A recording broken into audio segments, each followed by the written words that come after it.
Oh, hello. Welcome to Strictly Gluten-Free, a channel dedicated to cooking delicious gluten-free food that everybody can enjoy. My name's Donna, and this is my gluten-free kitchen. At the time of making this video, it's Sunday, which pretty much guarantees one thing: a Sunday roast. It's a cracking way to wrap up a weekend and definitely worth the effort. However, around a year ago, I was diagnosed with celiac disease, which meant an awful lot on that plate would need to change, or I would have to give up that ritual of a Sunday roast that I'd come to know and love.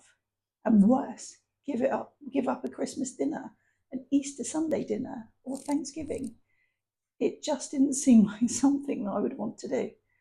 So I set about trying to find alternative recipes for pigs in blankets, for stuffing balls, for cauliflower cheese, for the gravy, and most of all for the Yorkshire puddings. So it feels quite fitting today. I'm going to show you the very first recipe that I tackled after diagnosis on my very first episode of Strictly Gluten Free. I hope you enjoy. Shall we make some Yorkshire puddings?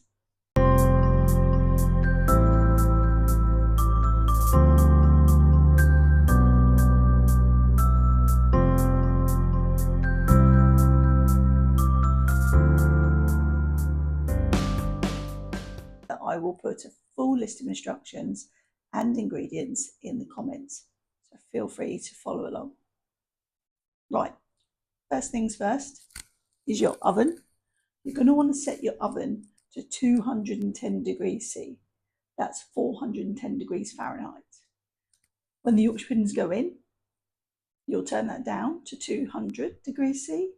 And the reason being is that any residual heat that is lost opening the door will maintain your 200 degrees C. But you'll know your oven best, so just work with what you know. So you want to get your oil piping hot. That is the absolute key to good Yorkshire puddings.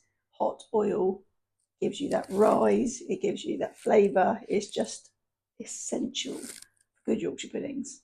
And let me say this up front: once the Yorkshire puddings go in the oven, do not, under any circumstances, open the door to check them. They will absolutely deflate. You will not have Yorkshire puddings. It's as simple as that. So it's a really key thing that you do not open the door. Okay, so first things first, you need to choose a vessel that you're going to cook Yorkshire puddings in. Now, today, because I'm making a roast, I'm going to use a Yorkshire pudding tin. It's not actually a Yorkshire pudding tin, it's a muffin tin. And I find that that gives you really crowd-pleasing individual portions of Yorkshire pudding.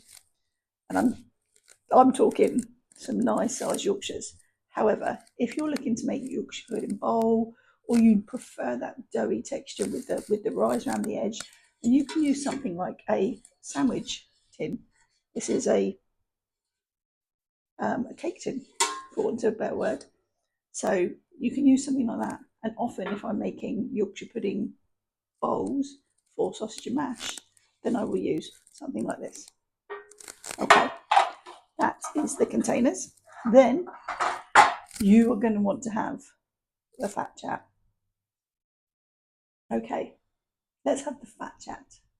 When it comes to gluten-free Yorkshire puddings, you have some options. You can go for a vegetable oil or a extra virgin olive oil. Something with a high burn point will give you some great results as far as Yorkshire puddings go. And it's a great option if you or family members are vegetarians. So that is something that is always used.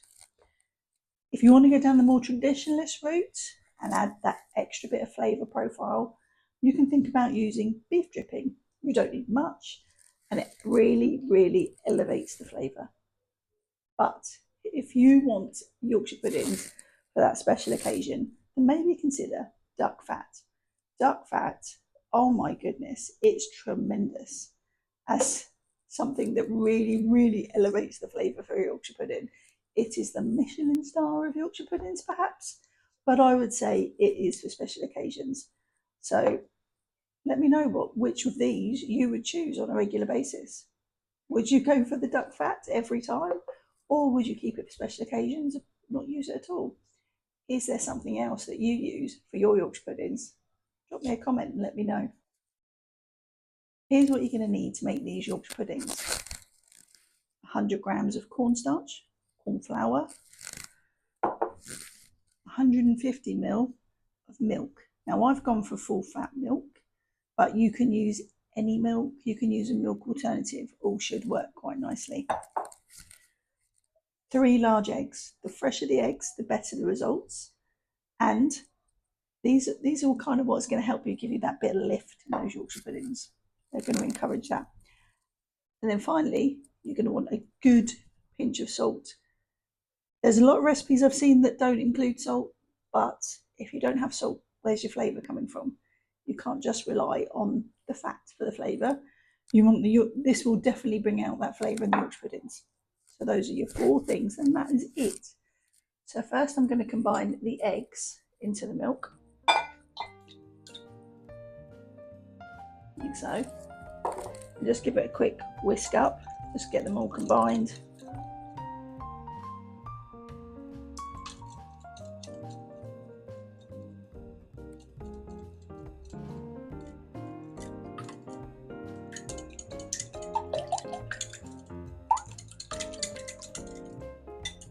There you go, that will do. Then you're going to slowly add your flour. The reason you do that is otherwise, if you add it all in one go, you're going to end up with lots of lumps. So you want this to be as much as possible, nice and smooth. So just add a bit of time. Take your time.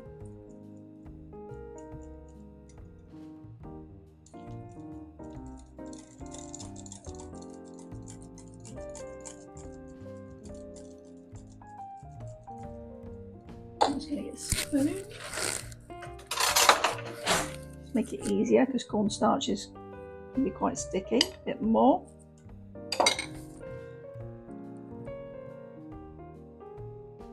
Okay, see that coming together? Nice.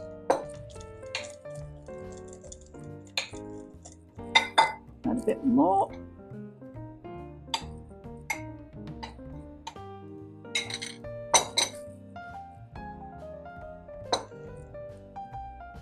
So typically a Yorkshire pudding batter, when it's gluten-free, will be much wetter than anything you've made with gluten. It just seems to be how it is. But trust the process, trust the results. If you follow this recipe, you will get amazing Yorkshire puddings that everyone will enjoy. Okay, and then that last bit.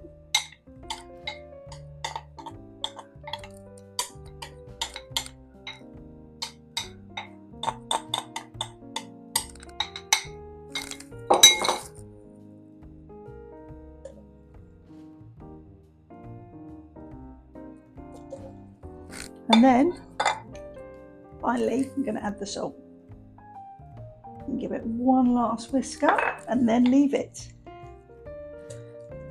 Now, if you can leave this for anything from 30 minutes onwards, you will really help all of that flour absorb the liquids, and that's going to help with the rise as well. It's not essential. If you've forgotten to make these ahead of time and have to do that immediately, then do. But the longer you can leave this, the better it's going to be. If there's a few small lumps in the bottom, don't worry, because they will absorb as well. And there is your Yorkshire pat. There is your Yorkshire pudding batter.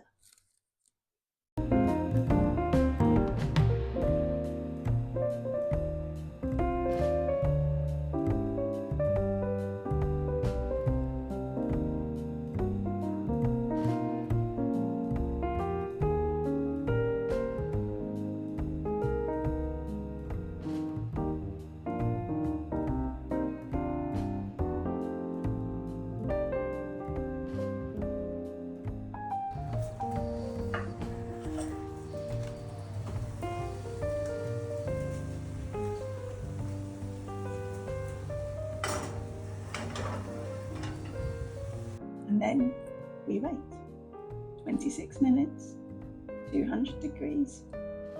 Don't be tempted to open the door. I've said that already, but why would you go to all that effort and then have flat Yorkshire puddings? That would just be sad. Okay, the oven's just gone off, so let's find out how those Yorkshire puddings did.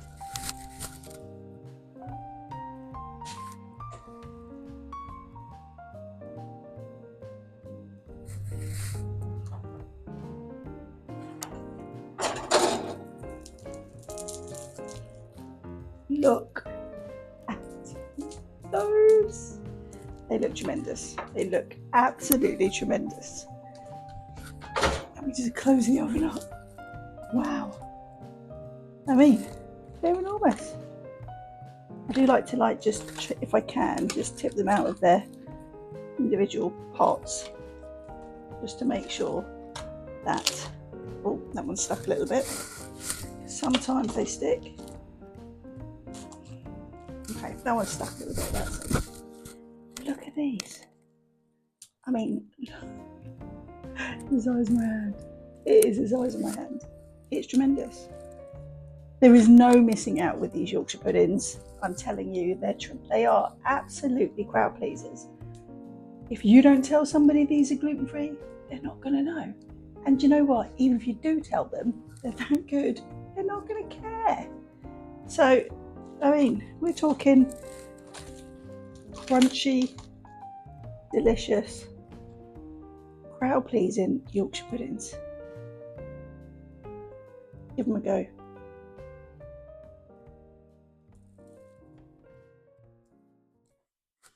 Okay, and that's it.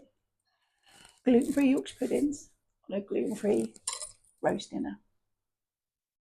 I'm going to continue with this theme next week, and I will be looking at gluten-free stuffing. So if that's something you'd be interested in, consider subscribing, hitting the bell notification, and please feel free to leave me some feedback, because that will help me grow. But for today, thank you for watching, and I'll see you next time. Enjoy your Sunday.